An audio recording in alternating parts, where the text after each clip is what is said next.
Hello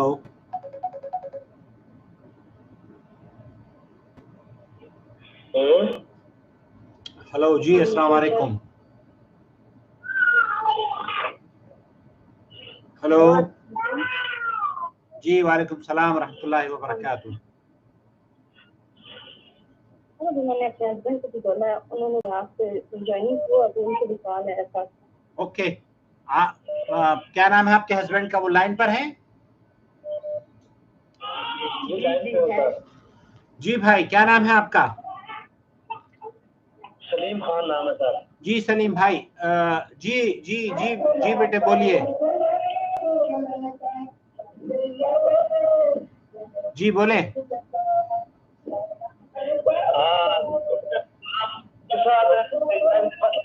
यह तो आपको मैं बताना चाहता हूँ, कुछ मालूमात देना चाहता हूँ के बारे में क्या बताएं। जी जी, जोर से बोले, जोर से बोले, जोर से, ताकि मुझे आवाज आए आपकी। मैंने 3 लेटर भेजे हैं, हर महीने में 1 लेटर भेजा है, अलग-अलग हर महीने में 1 लेटर भेजा है। ठीक है। तो हाँ, तो ये हमारे जो है वहाँ कहते हैं कि 3 लेटर भेज दिया तो तलाक 3 कंफर्म हो गई है ना। जी ठीक है। तो आप इसके मुतालिक हमें कोई रहनुमाई दें ना कि ये 3 हुई है या 1 हुई है।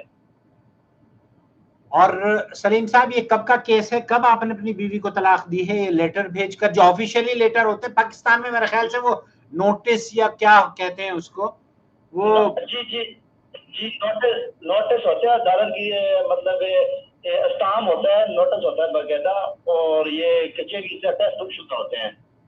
ओके, तो आपने ये किस महीने में भेजे थे सोबिया को? सोबिया नाम है ना आपकी अहलिया का? जी जी जी, सोबिया मुनीर। जी सोबिया जी, तो किस महीने में आपने भेजे थे? तो सर मैंने 2019 में 6ठे महीने में पहला लेटर भेजा था। 2019 18 तारीख को जून में। तो इसका मतलब ये है जून की 18 तारीख को आपने अपनी बेगम को तलाक दी थी। जी सर। ओके, और ये आपकी बेगम आपके साथ रह रही थी या अपने मायके में थी जब आपने इनको तलाक दी? जी अपने मैके में थी। ये कब गई थी मैके में? जी ये पहले चली गई थी, 2-3 दिन पहले चली गई। 2-3 दिन पहले? 3-4 दिन, हाँ मतलब 3-4-5 दिन पहले चली गई थी ये। 5 दिन पहले चली गई थी। ओके, 5 दिन पहले आपके साथ जब ये थी, तो आप ने इनके साथ मुबाशरत की थी हम बिस्तरी करने के बाद फिर ये गई हैं, या आपकी लड़ाई झगड़ा हो रहा था और आप इनसे जिस्मानी ताल्लुकात नहीं था आपका? नहीं था, पहले चली गई थी। नहीं समझे नहीं, आप समझे नहीं सलीम साहब। जिस्मानी ताल्लुकात आपका तलाक देने से पहले कब हुआ था? तलाक देने से 10-15 दिन पहले हुआ होगा, 10 दिन पहले। ओके, 11 तारीख होगा, 10-12 दिन पहले। हाँ ओके, 10-12 दिन पहले आपने अपनी बीवी से मुबाशरत की और फिर उसके बाद इनको आपने तलाक दे दी 18 जून को। जी। तो भी ऐसे ही है ये जैसे बता रहे हैं सलीम भाई? जी ऐसे ही है। ओके, और ये ड्यूटी पे चले जाते हैं पुलिस, अगर 2 दिन बाद वापस हमारी किसी बात हुई थी, तो फिर बस बहस के दौरान ही हमारी लड़ाई हुई। ओके, बहस, देखिए लड़ाई पर मैं बात नहीं कर रहा, मैं आपको ये पूछना चाह रहा हूं कि आपने जो तलाक दी थी वो मुबाशरत आपने की थी 10 तारीख को, 10 जून को हम बिस्तरी की, और उसके बाद 18 तारीख को आपको तलाक दे दी गई। इस 10 जून और 18 जून के दरमियान हैज से कब आप हुई? नहीं, मुझे पीरियड। हेलो जी, नहीं उन दिनों नहीं था मेरे साथ। अरे मेरे बेटे, उन दिनों में आप पीरियड से नहीं हुई। 10 तारीख से लेकर 18 तारीख तक आप पीरियड से नहीं हुई। जी, बल्कि पूरे 3 मंथ ही मुझे नहीं हुए थे क्योंकि मेरी तबीयत ऐसी थी तो नहीं हुए थे। अच्छा, आपकी तबीयत खराब थी आप, और अब तबीयत कैसी है आपकी? जी, ठीक है। ओके, तो आप, इसका मतलब ये है कि मेंसेस की परेशानी से गुजर रही हैं, आप बीमार हैं, मेंसेस का कुछ मसला है? जी, हेलो, देखिए, ये जो जी, सवाल, जी, ऐसी बात ये जो जी, सवाल, ऐसी बात है वो असल में आपको बता दूँ ना, मैंने ना इंजेक्शन लगवाया हुआ था, मतलब हमारे पास सामने जो ऐसे मतलब तो मैंने वो इंजेक्शन लगवाया हुआ था बेबी ना होने के लिए, तो बेबी, इसलिए मुझे उससे मेंसेस का इशू हो गया था और मुझे 3 मंथ नहीं हुए थे। ओके, ठीक है, तो 18 जून को आपको तलाक दी गई है, और फिर जो दूसरी तलाक दी है वो जो जुलाई में दी है, और फिर तीसरी अगस्त में दी है। तो जून के बाद सलीम साहब ने आपसे रुजू किया था? जून के जब पहली तलाक हुई थी तब तो रुजू नहीं हुआ था हमारा, लेकिन दूसरे नौकत के बाद फिर उनका भी कोई था कि हमारा रुजू हो जाए और मेरा भी कोई था रुजू हो जाए, लेकिन बाद फिर तो बस नहीं हो सका लौट। ओके, तो पहले सलीम साहब ने 18 जून को आपको तलाक दी, फिर उसके बाद जुलाई जी, में तलाक दे दी, फिर अगस्त में तलाक दे दी, और इस दरमियान उन्होंने रुजू नहीं किया, यही आप कह रही हैं? जी, मतलब हमारी नौकरी से बात होती रहती थी, रुजू की टॉपिक होती रहती थी, रुजू हो नहीं सकता। अरे अरे अरे अरे अरे, सुने सुने, आप लोगों को असल में, या तो मैंने देखे थ्रू आपको मैसेजेस भेजे थे, और वो वीडियोस आपको जी, जी, इसलिए भेजी थी ताकि आप उनको देख लें, और आपको पता चल जाए कि तलाक के मसाइल को किस तरीके से डिस्कस किया जाता है। वो मेरे ख्याल से आपने जी। संजीदगी से नहीं देखी है। नहीं, हमने देखी है तो भी हमने रुजू नहीं हुआ था, रुजू नहीं हुआ था। रुजू से क्या समझते हैं आप सलीम साहब, रुजू से क्या समझते हैं? मतलब हमारी हम बिस्तरी नहीं हुई थी, नहीं नहीं उसके नहीं बाद नहीं हम नहीं नहीं नहीं नहीं, मिले। मेरे मेरे मेरे मेरे बेटे, हम बिस्तरी नहीं होती। रुजू का मतलब हम बिस्तरी नहीं है। अच्छा, रुजू का मतलब ये है कि आप अपनी बेगम से कह दें कि मैंने जो तलाक आपको दी थी उससे रुजू कर रहा हूं, मैं अपना रुजू करना चाहता हूं।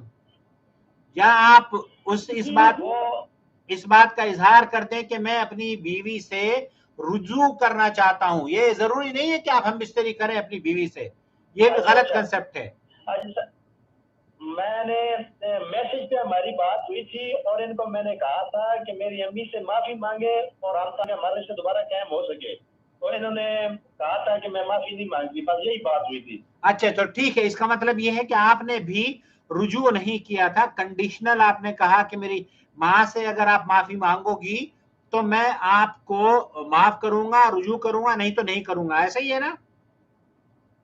जी जी ओके, तो इसका मतलब ये है कि रुजू नहीं, आप अटेम्प्ट कर रहे थे, इनको समझाने की कोशिश कर रहे थे, लेकिन रुजू नहीं चाह रहे थे। तो ऐसी सूरत में जो तलाक आपने 10 तारीख को, 10 जून को दी है, और आपने उसमें रुजू नहीं किया है, तो यहाँ जो उलमा का फतवा है शेख मोहम्मद बिन सालेह अल उसैमीन का, वो चैनल पर हमारे मौजूद है।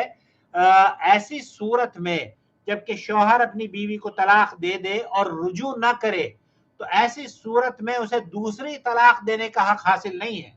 वो दूसरी और तीसरी जो तलाक आपने दी है वो तलाक कंसिडर नहीं की जाएगी।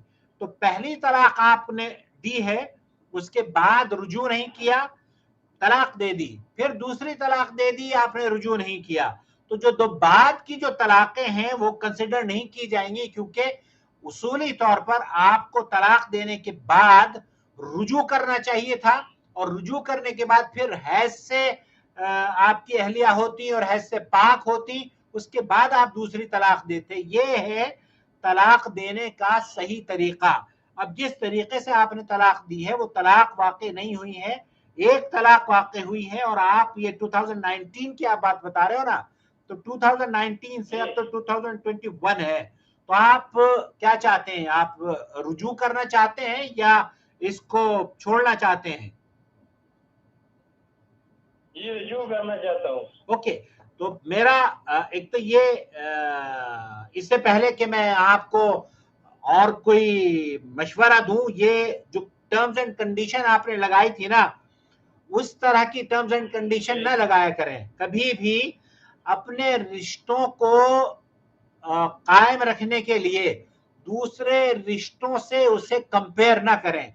माँ का मुकाम है, वालिद का मुकाम है, हर शख्स का अपना मुकाम है, लेकिन अपनी बीवी को, अपने इस मुबारक रिश्ते को किसी दूसरे रिश्ते से कंपेयर करके उसे इम्तिहान में न डालें। जैसे आपने कहा कि नहीं, मेरी आप बेगम पहले मेरी माँ से माफी मांगेंगी तब मैं रुजू करूंगा, ये गलत तरीका है। माँ से आप इनको कहें कि जो गलती आपकी हुई है उससे ये गलती आप दोबारा ना करें, दोबारा अगर आप करेंगी तो आपको सजा मिलेगी, लेकिन जो गलती आप ये बार बार करेंगी तब फिर इनको जाहिर है नुकसान उठाना पड़ेगा। तो तोबिया, आपको भी ये मेरी नसीहत है कि इनकी वालदा की इज्जत आपके ऊपर वो माँ के दर्जे में है, उसकी इज्जत को इज्जत आप समझेंगी और उसके एहतराम को, जिस तरीके से इस्लामी तालीमात ने एहतराम का हुक्म दिया है माँ बाप का, वो पूरा आप अदा करेंगी। सलीम साहब की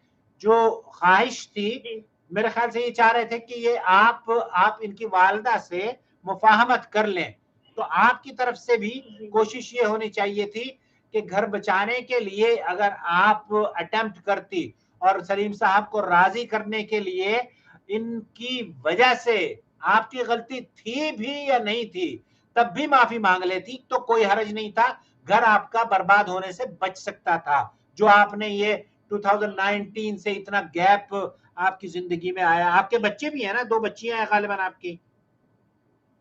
जी 2 बच्चे। हाँ 2 बच्चियां हैं। तो मैं देखिए, मैं आपको जो बेटे अपनी बेटी समझकर नसीहत कर रहा हूँ। सलीम भाई माजरत चाहूंगा, मैं ये जो तमाम बातें आपकी खिदमत में पेश की हैं, ये ठीक है sir, out of the way जाकर मैंने आपको भी नसीहत करी है और थोबिया को भी नसीहत करी है, ताकि रिश्ते बहाल रह सके और रिश्तों का जो तकद्दुस हो वो पामाल ना हो, हमारे घर खुशियों से भरे रहें और हमारे बच्चे, आप बच्चों की तरह से हैं हमारे, इसलिए मैं ये दोनों को आपको नसीहत करी है, अपने इस रिश्ते की हिफाजत करें। ओके, अब हम आते हैं आपके पहली तलाक के बारे में। जो तलाक हुई थी, चूंकि आपने रुजू नहीं किया और एक अरसा गुजर गया है, तो आप नए निकाह से नए महर के साथ रुजू कर सकते हैं। उसमें आपको किसी हलाले हरामे की जरूरत नहीं है। अगर कोई आदमी या करवाओ तो उसकी बात को ना सुनिएगा, बल्कि आप कोशिश ये करें कि अल्लाह जो जो दीन है, इस्लाम, कुरान सुन्नत की जो तालीमात है, उसको अपनाएं। इन मौलवियों को छोड़ दें इनके हाल पर, ये ना जाने कौन कौन से मशवरे। सारे मौलवी भी यही कहना कि बस कोई चारा नहीं है और वो हम लोग साथ नहीं। नहीं बेटे नहीं, ये गलत कहते हैं। ये मौलवी, कौन से मौलवी ने फतवा दिया है आपको? एक दोस्त पास वो देवबंदी थे और एक आंसर। ये देवबंदी बरेलवी सारे के सारे ऐसे ही, अल्लाह इन्हें हिदायत दे दे। बहरहाल गलत है, गलत है। ये लोकल मौलवी है साहब, लोकल मौलवी है, मैं नहीं जानता। अरे सलीम भाई, ये लोकल हो या इंटरनेशनल हो, ये सारे के सारे ऐसे ही हैं, सब ऐसे ही हैं, सब इंटरनेशनल वाले भी आपको ऐसे ही मिल जाएंगे, अल्लाह इन्हें हिदायत दे दे। मेरे पास तो बहुत सारे केस आते हैं, अल्लाह का शुक्र है 99.9% जो बच्चियों को तलाक दी जाती है ना, वो गलत तरीके से तलाक दी जाती है, और तलाक होती भी नहीं है, मौलवी दूरी पैदा कर देता है। तलाक होती भी नहीं है, मौलवी औरत को हलाले के नाम पर ज़िबा करता है, रुस्वा करता है, उसकी इज्जत से खेलता है। अल्लाह इसे अक्ल सलीम दे मौलवी को। सर हमें मिल सकता था कि हम अपने बड़ों को दिखाएं। फतवा मिलने के लिए, फतवा तहरीरी तौर पर देखिए, आपको जो उलमा है, अहले-हदीस उलमा, अगर वो आपको दे दे, चूंकि देखिए पाकिस्तान में कोई भी आदमी कानून के खिलाफ जाने की जुर्रत नहीं करेगा, क्योंकि वहां का कानून भी इसी देवबंदी बरेलवियत ही से मुताबिक रखता है, कुरान और सुन्नत की बात नहीं करते। हालांकि वो आपके प्राइम मिनिस्टर साहब आजकल बहुत मदीने का उनको खब सवार है, अल्लाह करे कि वो मदीना जैसी खूबसूरत तालीमात पर अमल करना शुरू कर दें और आपके मुल्क को शिर्क से पाक कर दें। ये तो बहुत बहुत मतलूब अमल है, लेकिन उसूली तौर पर आपके यहाँ जो राइज है वो फ़िक़्ह हनफी का मसला राइज है, और फ़िक़्ह हनफी है या फ़िक़्ह जाफरी है, वल्लाहु आलम। तो ऐसे ये सारे मौलवी आपको वही फतवा देंगे, आपकी तलाक हो गई है, आप हराम हो गई है, वगैरह वगैरह। सऊदी अरब के जो उलमा हैं, शेख मोहम्मद बिन सालेह अल उसैमीन का फतवा ये है कि अगर औरत से तलाक दे दी है और तलाक के बाद रुजू नहीं किया है, तब उसको दोबारा तलाक देने का हक हासिल नहीं है। ये फतवा हमारे चैनल पर मौजूद है, और ये जो डिस्कशन है अगर आप कहेंगी तो मैं इसको आपको रिकॉर्ड करके भी आपकी खिदमत में पेश कर सकता हूँ। जी चाहिए सर, फिर आप वो हमें भेज दीजिए ना, मतलब हम दोनों को। ठीक है, ये रिकॉर्डिंग मैं आपको भेज देता हूँ। आप अगर किसी को दिखाना चाहें तो दिखा सकती हैं, लेकिन ये तलाक, एक तलाक हुई है, 3 तलाक नहीं हुई है। और इसका आप अगर रुजू करना चाहें, देखिए मैं शेख मोहम्मद बिन सालेह अल उसैमीन का जो फतवा है ना, वो आपको एक लम्हे के लिए मैं सुनवाता हूँ आपको। देखिए उन्होंने क्या कहा है, 1 मिनट होल्ड कीजिएगा। हुक्मुल इद्दा, हुक्म